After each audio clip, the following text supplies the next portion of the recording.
Ça y est, c'est bon, on se retrouve. Donc, comme vous avez pu l'entendre, hein, il n'y a pas que Chrétien de Troyes qui sait être insistant. Mais donc, on va reprendre où on en était, c'est-à-dire à la fin de la lecture du texte. On a vu toute l'insistance hein, de l'auteur pour montrer que c'est l'amour personnifié qui dicte leur conduite à, à Lancelot et à Guenièvre. Donc oui, ils sont en train de trahir Arthur, chacun à leur façon, pas de leur côté, bien ensemble, mais chacun à leur façon, puisque Guenièvre est la reine, c'est la femme du roi Arthur, donc évidemment elle est censée lui être fidèle. Lancelot, quant à lui, est le meilleur chevalier d'Arthur, celui en qui il a toute confiance, et évidemment il ne s'attend pas à une trahison de la sorte. Ceci étant, on insiste justement sur cette personnification de l'amour pour les dédouaner, pour les excuser de ce comportement, puisque c'est pas eux en fait qui agissent, ils sont sous l'emprise de l'amour, c'est le coup de foudre, hein, ils sont tombés amoureux, ils ne peuvent pas lutter contre ces sentiments-là. Et par ailleurs, on insiste sur le respect, la courtoisie.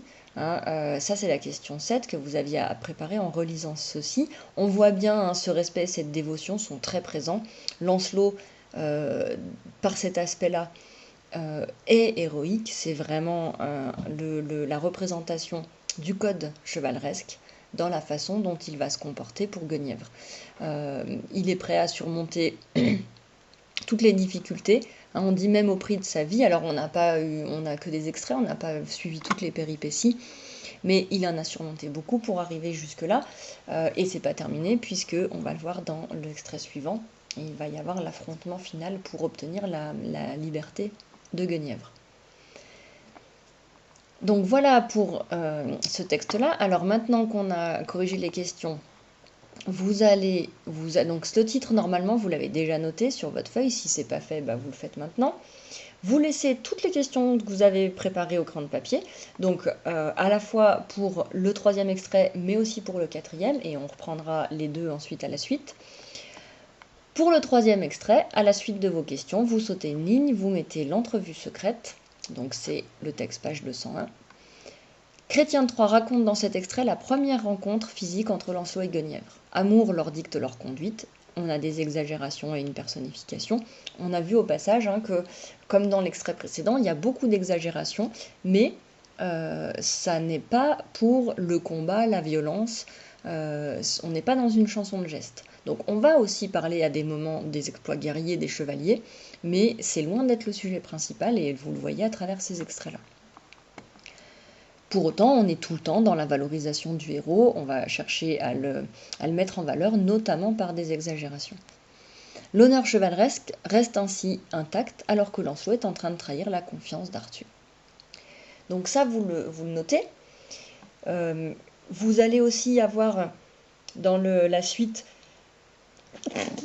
dans la suite de votre fiche de travail, vous avez le cours à disposition, mais ça, il y a 4 lignes, donc vous pouvez le noter dans votre cours. Et ensuite, vous aurez la petite conclusion sur cet extrait numéro 3, mais ça, vous allez le retrouver dans la dernière vidéo. Alors cette dernière vidéo, vous allez la regarder maintenant, elle est un petit peu plus longue, c'est une vidéo que j'avais enregistrée l'année dernière. Donc, il y a certaines choses qui ne s'adressent pas directement à vous, vous n'en tenez pas compte. Par contre, tout ce qui concerne le troisième extrait est bien évidemment, le quatrième extrait, pardon, est bien évidemment d'actualité. Donc tout ça, c'est juste. Il y aura un petit peu moins de références aux questions que vous aviez préparées, mais vous allez voir que tout ce qu'on va noter dans la synthèse, dans le cours, s'y réfère quand même. Donc même principe, hein, au fur et à mesure où je vais expliquer le texte, vous pouvez corriger vos questions, vous laissez vos questions écran de papier et ensuite il y aura la synthèse à noter. Vous la retrouvez aussi dans le cours qui est en pièces jointes. Cette vidéo, alors je vais sortir de là si je peux.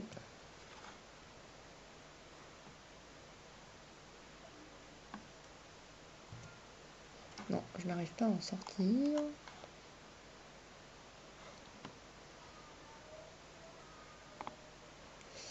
On va faire autrement, voilà, comme ça. Hop. Donc à la suite, donc, je vous donne tout de suite hein, les explications.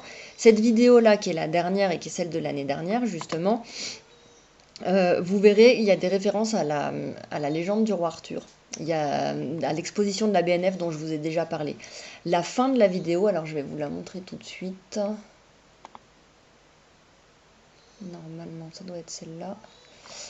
Vous n'en tenez pas compte. Voilà, à partir à peu près de la 16e, 17e minute, quand je vous parle d'Arthur, là, vous n'en tenez pas compte. Il y a de la table ronde, mais je l'ai pas encore ouvert, donc je vais le faire tout de suite. Alors là, je l'avais mis en accéléré. Donc je vais enlever ça pour vous montrer simplement. Voilà. Donc à partir, voilà, tout ça là, à partir de la minute 18, c'est pas la peine, puisque ça fait référence. Exposition. Attendez. De la... Ça fait référence à cette exposition-là de la BNF.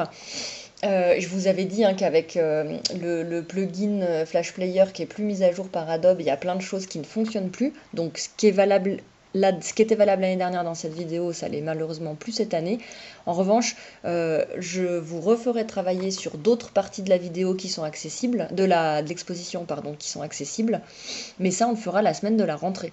Donc pour le moment, vous laissez tomber la fin de la vidéo et à la semaine de la rentrée, je vous donnerai un travail sur la légende arthurienne pour aller voir un petit peu comment ça se passe.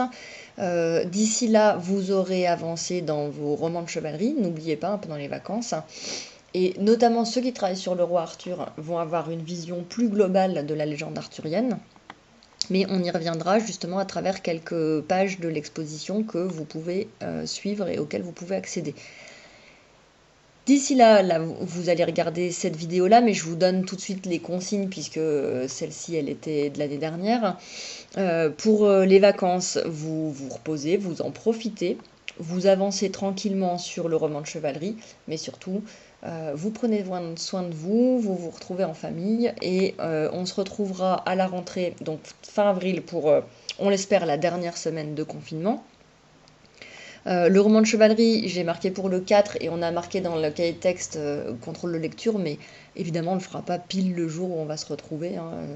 On se donnera un petit peu de temps, alors dans la semaine quand même, hein, mais on prendra le temps d'atterrir. Eh bien écoutez, bon courage pour le travail qui vous reste, bonne fin de semaine et surtout bonnes vacances.